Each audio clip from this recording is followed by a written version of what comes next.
Et si la personne que vous pensez devoir le plus pardonner n'était pas celle qui vous a blessé, mais celle qui vit dans votre inconscient? Et si guérir ne consistait pas à changer votre relation avec votre mère, mais à transformer votre relation avec l'image d'elle qui continue d'exercer un pouvoir sur vous? Cette vidéo explore une vérité troublante que beaucoup évitent, l'impact de l'archétype maternel sur votre développement émotionnel, votre sentiment d'identité et votre capacité à vivre librement. Inspirée par l'œuvre de Carl Gustav Jung, cette démarche n'est pas confortable, mais elle est nécessaire. Tant que vous n'aurez pas affronté cette part de vous-même, la guérison vous semblera toujours hors d'atteinte. Carl Jung a introduit le terme de « complexe maternel » pour décrire les schémas inconscients profonds que nous formons dans l'enfance autour de la figure maternelle. Ces schémas persistent bien au-delà de l'âge adulte, guidant nos réactions, nos attentes et nos comportements émotionnels. Le complexe maternel ne consiste pas à blâmer votre mère. Il s'agit de reconnaître comment l'empreinte psychique qu'elle a laissée continue de résonner dans votre monde intérieur. Ces empreintes façonnent souvent vos réponses émotionnelles de manière illogique. Vous vous sentez profondément blessé par une critique, incapable d'accueillir l'amour sans méfiance, ou obsédé par le besoin d'approbation des autres. Ce ne sont pas de simples défauts.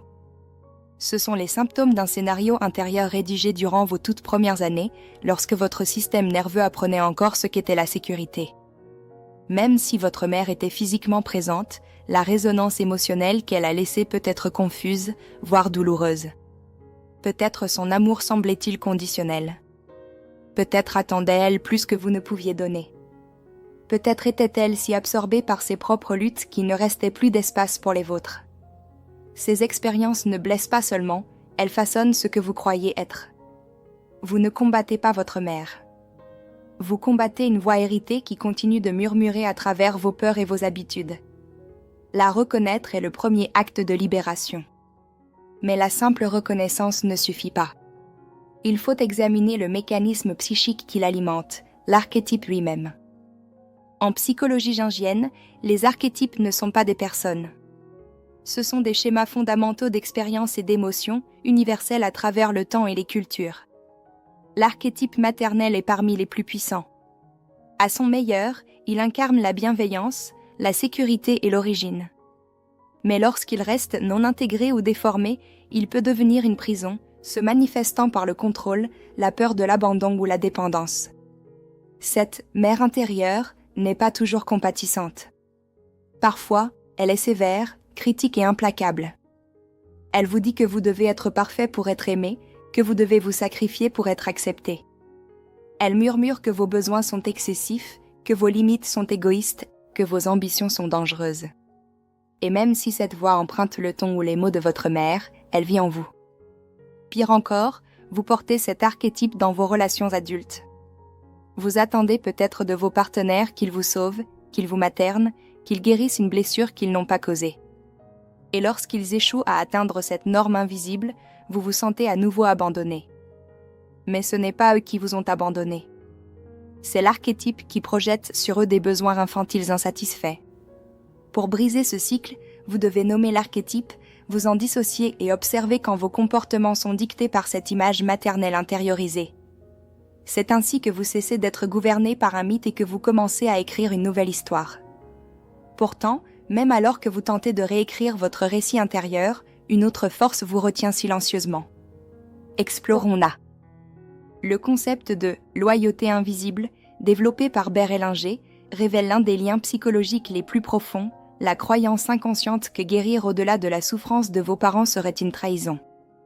Au plus profond de vous, il pourrait exister un pacte silencieux jamais choisi consciemment selon lequel vous portez les fardeaux de votre mère afin qu'elle n'ait pas à les porter seule. Cette loyauté se manifeste par l'autosabotage. Vous sous-performez juste avant d'atteindre le succès. Vous vous éloignez de l'amour au moment où il devient sécurisant. Vous niez vos désirs parce qu'ils vous semblent trop grands. Ce ne sont pas des accidents. Ce sont les échos d'un enfant qui a appris qu'aller au-delà de l'expérience émotionnelle de sa mère signifiait risquer son amour, voire la perdre complètement.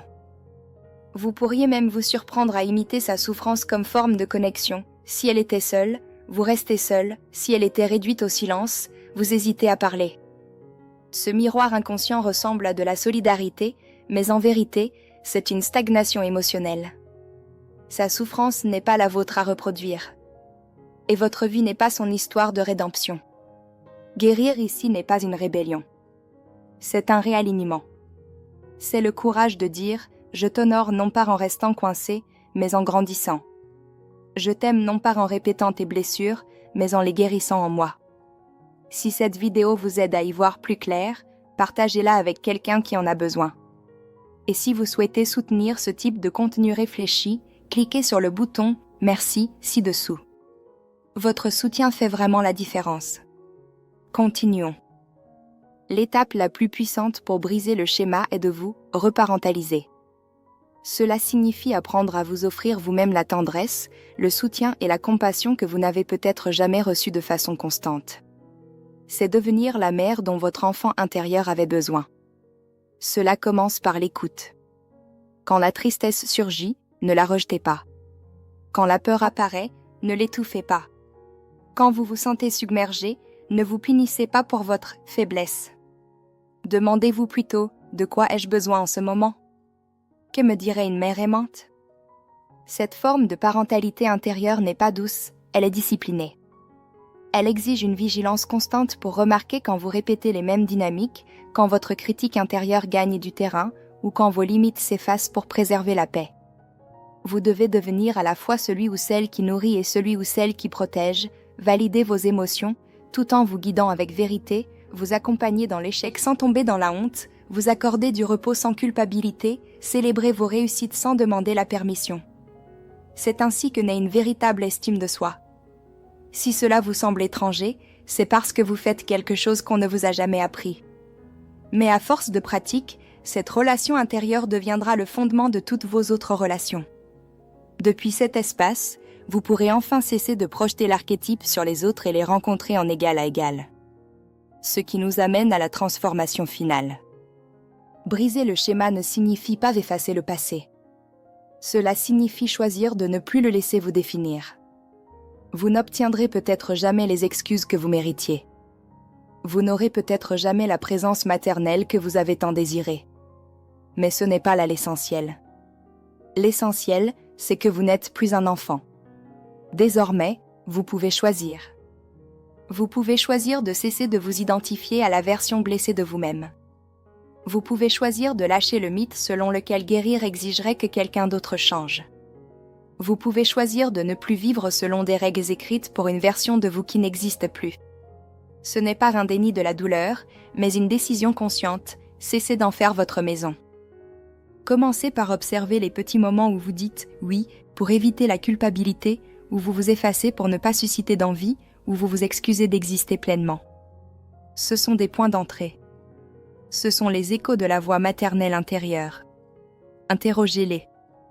Demandez-vous « qui m'a appris cela ? Et est-ce que je veux continuer à le porter ?»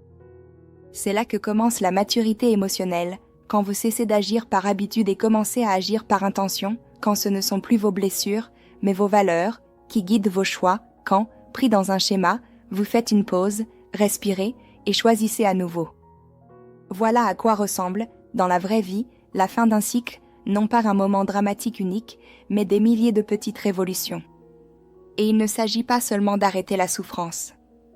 Il s'agit d'ouvrir un espace pour quelque chose de nouveau, une joie qui n'a pas besoin de permission. Une estime de soi qui n'a pas besoin de preuves, un amour qui ne coûte pas votre dignité. C'est cela que vous récupérez quand vous cessez d'être loyal à ce qui vous a brisé. Laissez votre part adulte parler. Laissez votre clarté couvrir la honte héritée.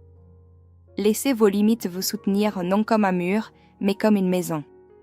Car c'est cela, être libre, non pas l'absence de douleur, mais la présence du pouvoir. Un pouvoir qui naît du fait de ne plus attendre et de choisir enfin vous-même. Vous n'avez pas besoin de rompre les liens avec votre mère pour guérir. Mais vous devez redéfinir sa place dans votre psyché. Cessez d'attendre qu'elle change. Commencez à vous montrer différemment à vous-même. La mère que vous cherchez n'est pas derrière vous. Elle est en vous. Elle, c'est vous. Puis vous l'intégrerez consciemment, moins vous en aurez besoin à l'extérieur. Et depuis cet espace, vous pourrez aimer sans dépendance, sans ressentiment, sans distorsion. Si cette vidéo vous a touché, laissez un commentaire ci-dessous avec cette simple phrase « Je suis la fin du cycle ». Partagez avec nous votre engagement à réécrire votre propre histoire.